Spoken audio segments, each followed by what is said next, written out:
Hi, folks. Welcome to the Prepared Homestead. This is Travis. Thank you all for stopping by to watch. Well, the weather around here today should be a little bit calmer than it's been the last few days.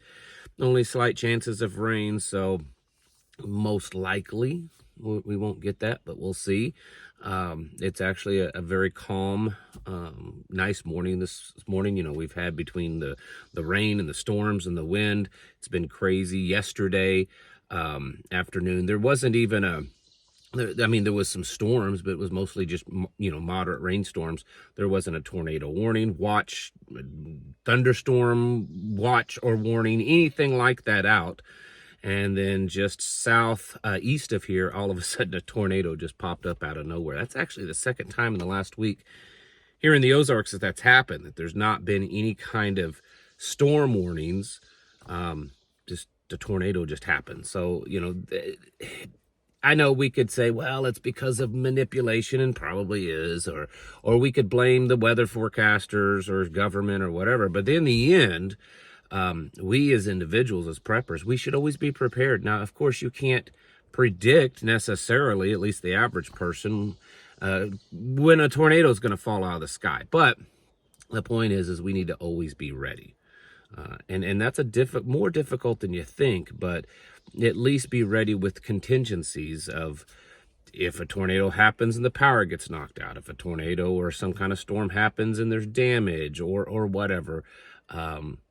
We should always kind of be ready to go into action and have a plan, which is critical, of what to do in case of certain emergencies. So anyways, I know that this sounds so negative and doomsday and the sky is falling, but it's getting to the point that it's hard, near impossible, to ignore the facts when it comes to the supply chain being greatly disrupted by all of the tariffs. Just the other day, I talked about the port in Portland, the port up there in the Pacific Northwest, of how it was already showing signs of slowing down and emptiness in certain areas. Well, this morning, same thing being talked about at the port in California, the LA port. Now, I'm not saying that the entire port is empty, but there are portions of it that would typically have ships and cargo containers and stuff busy working in it that is empty. And there's signs that it's just going to get worse. They're saying that by next week, there should be at least a minimum of a 35% decrease in the amount of ships coming into harbor in the United States. 35% decrease. And of course, that's going to trickle down, within a week or two after that. You're going to see a dramatic decrease in trucking.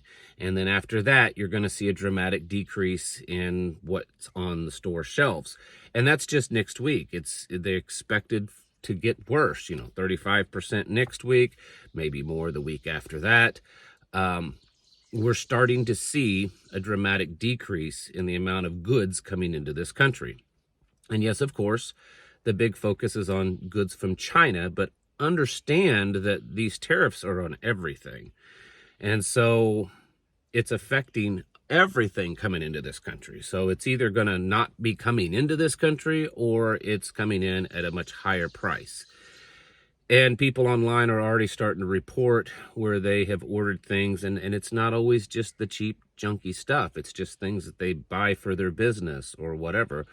And they're now paying 100+% more for it because they're having to pay that tariff, whatever it is. And so it's really starting to affect the American people. There's now obvious signs of it. McDonald's. I haven't eaten at McDonald's in well over a decade, but McDonald's is reporting that the amount of traffic coming into the store and through the drive-thru and stuff has dramatically decreased. And I suspect over the next weeks they'll start reporting a decrease in actual sales. The amount of tourism coming into the United States, it's sharply declined. The amount of people trying to purchase large items like homes and cars and big ticket items has already dropped off about 25%.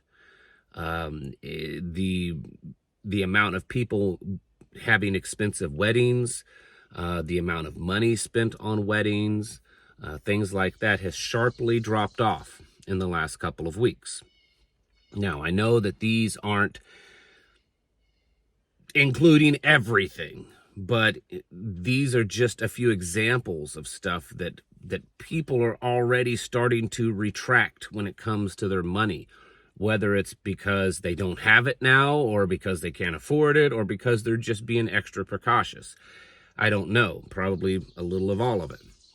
But we're starting to see obvious signs that less stuff is coming into the United States. The stuff that's coming into the United States is higher, and people are purchasing less. They're spending less. They're doing less.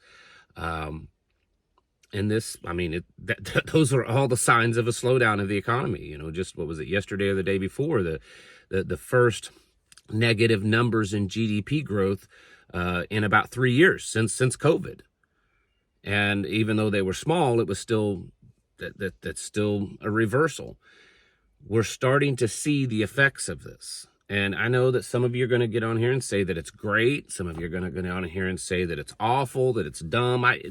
At this point, my opinion is that's irrelevant. You know, you and I aren't going to change. Maybe you want more tariffs. Maybe you want the tariffs to go away. You can't fix that, okay? You're not going to get what you want in that way. So what we have to do is prepare for this. We have to prepare not only for ourselves, for the things that we need, the things that we need to have stocked up. We also need to be preparing for people reacting to this, panic buying.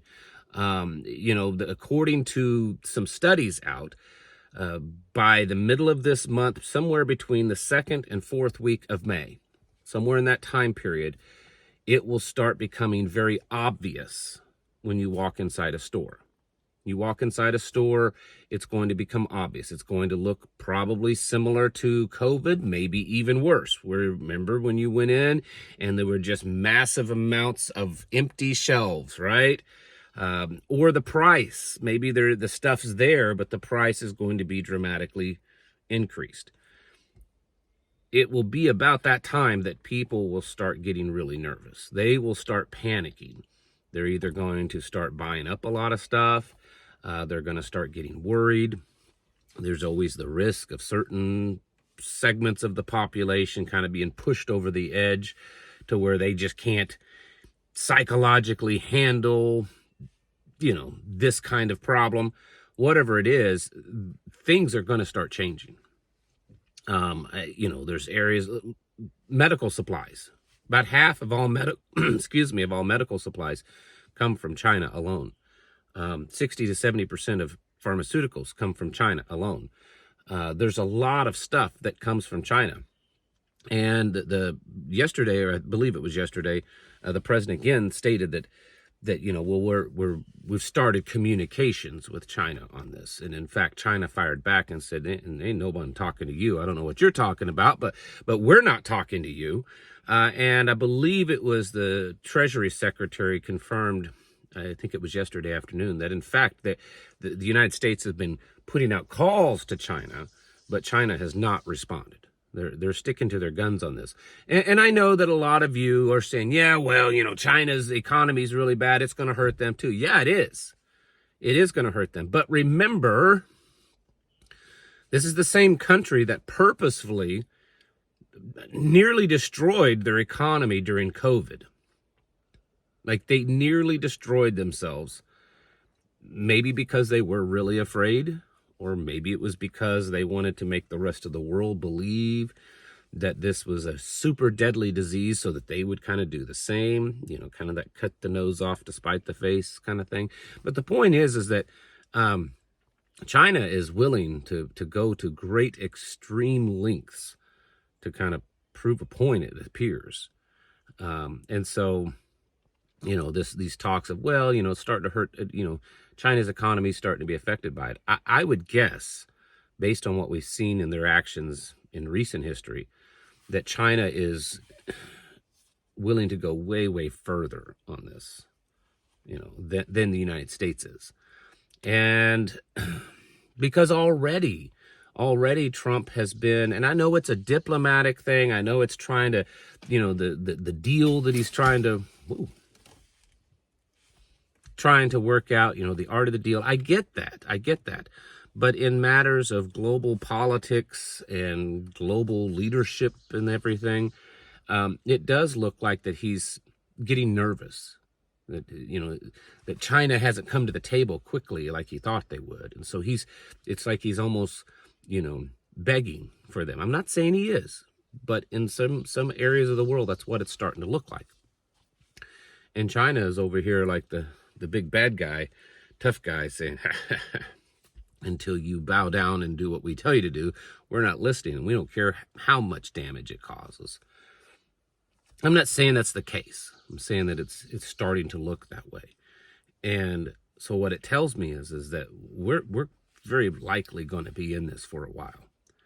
And the longer we're in it, the longer it's going to take for us to get out of it. Even if, one day we wake up and they just flip the switch back and Trump says, okay, all the tariffs are gone. It's going to take longer and longer, the longer this lasts, for us to recover from it. And so you need to be getting yourselves prepared. Right now, already, certain things, the price is increased. But there's, at least it appears that most things are in decent supply right now. That part hasn't kind of kicked in, but it will soon. So you need to be making appropriate changes and purchases, whatever it is, There's just a lot of things that a prepper, say your water filters, where do they come from? Hopefully from the United States, but maybe not. Gun parts. Goodness, I'm a raspy one this morning. Gun parts, auto parts, various pieces of equipment to run your farm, tractor parts, things like that. Where do they come from? I don't know. But you should probably look into that. They may not come from China. They may come from Mexico. They may come from Canada. There's tariffs there too. You need to be making appropriate changes, because this is going to hit. And at this point, like I said, I don't know that there's much that's going to stop it at this point. I mean, in the long run, yes, but this slowdown is going to happen regardless. It's already in full motion. And so, like I said, by next week, about 35% less shipping coming into the United States. That's significant. That's a third of all imports are going to be gone by next week. And that means trucking is going to slow down. There's probably going to be layoffs in shipyards and over-the-road trucking. May affect rail service. And then eventually it's going to trickle down to the stuff on store shelves. And so you need to be getting prepared for this, because it's happening. The economy's already slowing down. People are purchasing less. Businesses are going to start laying off. They're going to have to. And so this is just, it's the world we live in. Right now, the predictions are that we're a 70% likelihood that a recession will happen by summer. Now, I know. We've already been in a recession. I've been saying that for years. I get it. But according to the official numbers, 70% likelihood that we'll see a recession by this summer. And based on all the things that's going on, I think it's either going to be a really hard recession or a full-blown depression. So you need to be prepared for this. I think sometimes as preppers, I'll say this just before I close. I think sometimes as preppers, and I don't mean this being mean. Please don't be offended by what I'm saying, because I've thrown myself into the same boat. I think we sometimes have this arrogance, that, well, I'm a prepper. I'm prepared. I'll be fine. I'll be all right. And sometimes it hits us just as bad as everyone else. And then when it's going on, we're like, oh my goodness, I'm not as prepared as I thought. I've heard a lot of people talk about that, say, with storms. you know, a storm hits, and I've talked to preppers, and they're like, man, I thought I was really prepared, and I realized I wasn't. So please don't allow that to slip in. And we need to evaluate stuff, and our plans, and do what you can to alter and make appropriate actions, because it's happening.